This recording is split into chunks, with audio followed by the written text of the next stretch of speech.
lot flying around about Rangers. I mean, obviously, Ryan Nadiri from Hansa Rostock.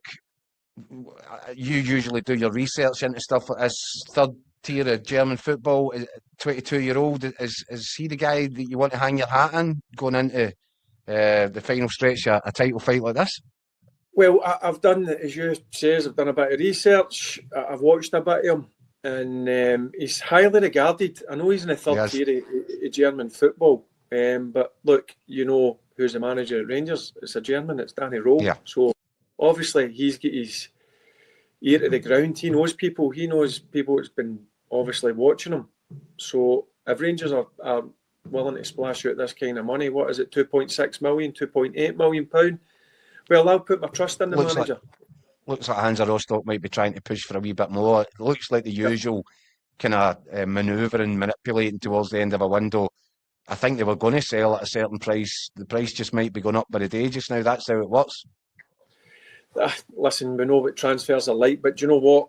I think it'd be ideal for Rangers to get another forward, and I think it would bring a bit of freshness up top and take a bit off Chermiti and Miovski. It looks to me if Danny is, well, I call him Danny Danilo, it looks to me if he's going to be moving on. It looked like that when he scored his goal against Dundee. There wasn't much of a celebration, was there? But listen, I think Rangers have been really active. They've been proactive in this market. I think the three players that are brought in, obviously we've seen two of them play on Sunday against Dundee. I was actually speaking to Romans, was it before the game or after the game? Can't exactly remember, but he's going to be back in the next week and a half. So, listen, I like the business they've done. They're three really good players, and don't be surprised if you see another one or two come in. Well, if they can do that, Barry, I personally think the three, I don't know if you agree, the three that are in just now are upgrades. So they've upgraded 3 of the 10 outfield positions. If they can upgrade another 2, that means upgrading 5 in the January transfer market. I think that would put Rangers in a very good place for the second half. See with the business they've done, I look at the 3 players that they brought in. I think the 3 would enhance the starting 11. And I think that's key to it. You're not just bringing in players for the sake of it, or bringing them in for numbers. You're bringing in players who you believe can go into that starting 11. Now, will they go straight in? They need to fight, but if they do get in, I believe they're the type of players that could stay in because of their qualities.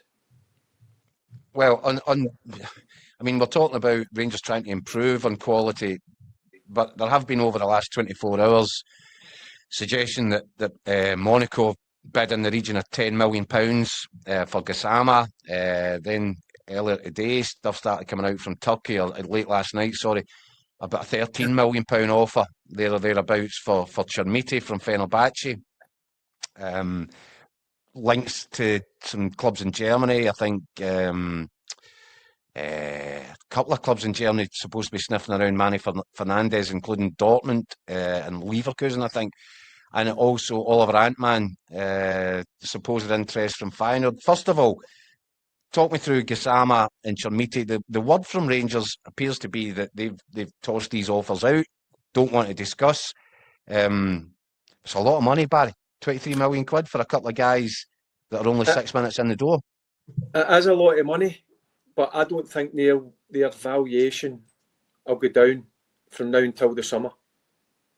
So that's why I believe that Rangers will keep their players. Rangers won't want to do business. I firmly believe that because they're in a title race. You need a squad. These guys have done, in terms of Gassama, we've spoken about him plenty of times in the column. I think he's a difference maker in the final third. Consistency-wise, you want a bit more for him, but there's something there. There's definitely a player there.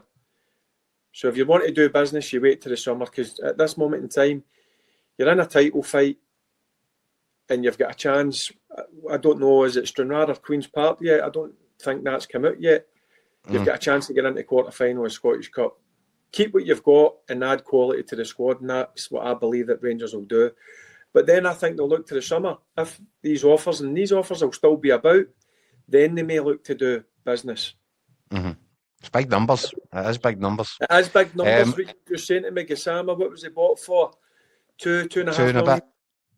From Sheffield Wednesday, well, the numbers are saying £10 million. I don't think Rangers will look to do business until the summer. Unless it's absolute ridiculous no-brainer. offer. Yeah. I don't think I think Andrew Kavanagh's made his intentions clear, isn't he? He's going to throw the kitchen sink at this. I think they could be accused of selling off a title if they were to try and cash in on people right now. However, does a different rule apply to? I'm guessing Fernandes would be in that bracket as well with you. But if somebody comes in, if Feyenoord were to come in and offer Rangers their money back on Antman, is that a deal you would do? Well, that's a bit different because Antman's been. You've not seen him.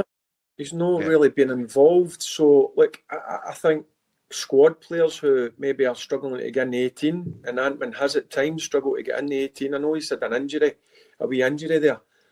But if you're talking about players leaving Rangers and players that are playing, Fernandes is playing, and I've got to be honest with you, I think each game, this big guy is getting better and better.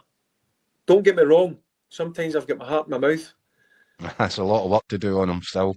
Yeah, but listen, he's a work in progress, and fair play to him. I think he's been excellent. In the opposition box, he's a real threat. But again, that's a player that you buy and you look to work with and you look to bring on, and you can see it now. Where he's getting games, his confidence is starting to build. So he's another one in the same bracket as Chermiti and Gassama. No, you don't look to do it until the summer. Mm-hmm. Rangers will want to. On you go. Well, you keep the three of them, but if somebody comes and offers you your money back in Antman, that's a deal that Rangers might be interested in doing. Yeah, that's a possibility. But guys that are in about the starting 11, no chance. Absolute no chance. Yep. Brilliant, Barry. Listen, thanks again for joining us, and hopefully we'll see you in the studio next week in Hotline Live, and we'll catch up then. Good stuff. Cheers, mate. Cheers, man.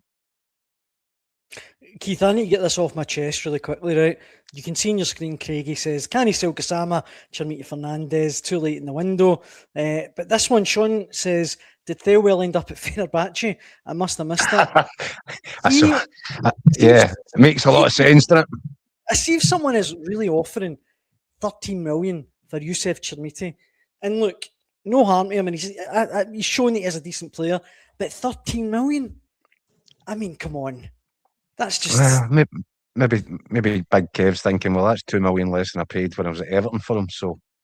No, everyone's got their price. That's mad. If that's a genuine... What's interesting, I'm always wary of the stuff that comes out of Turkey.